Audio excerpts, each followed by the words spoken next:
আজ 25শে বৈশাখ।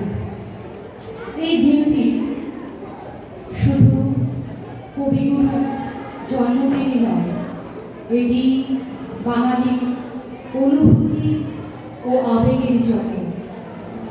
তাই আমি আজকে কবিগুরুকে সশ্রদ্ধ প্রণাম জানিয়ে গুরুদেব রবীন্দ্রনাথ ঠাকুরের লেখা একটি আবেগ ও অনুভূতিপূর্ণ কবিতা পাঠ করছি।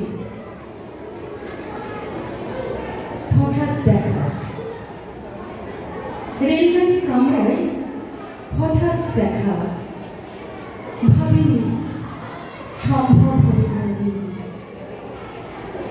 আগে ওকে বারবার দেখেছি লাল রঙের শাড়িতে ডালিম ফুলের মুদ্রা। আজ পরেছে রেশমের কাপড়, আঁচল তুলেছে মাথায় দোলন চাপার মতো চিকন গৌর মুখখানি ঘিরে। মনে হলো কালো রঙে একটা গভীর দূরত্ব ঘনিয়ে নিয়েছে নিজের চারিদিকে।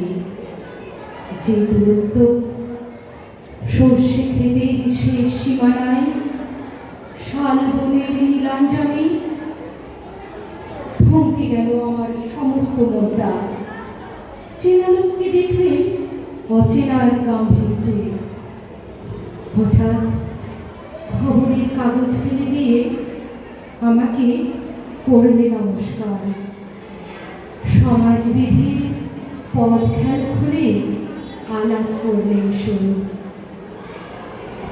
কেমন আছো, কেমন চলছে সংসার ইত্যাদি। সে রইল জানলার বাইরের দিকে চেয়ে, যেন কাছের দিনের ছোঁয়াচ পার হওয়া চাহনিতে।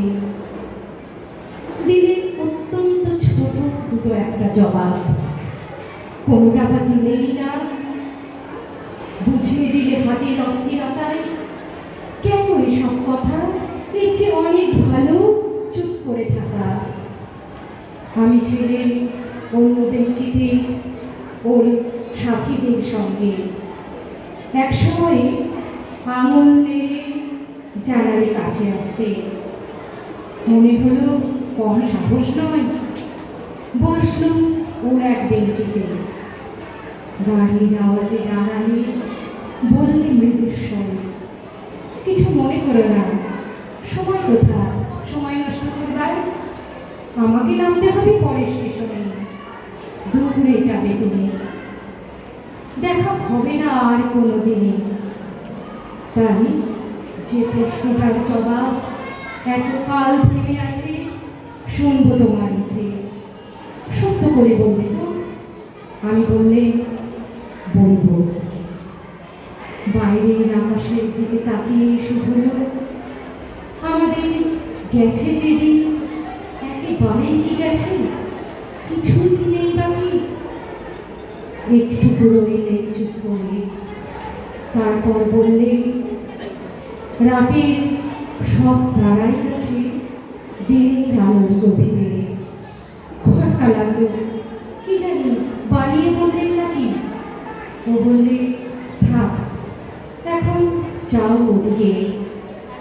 সবাই নেমে গেল পরের স্টেশনে, আমি চললে একা।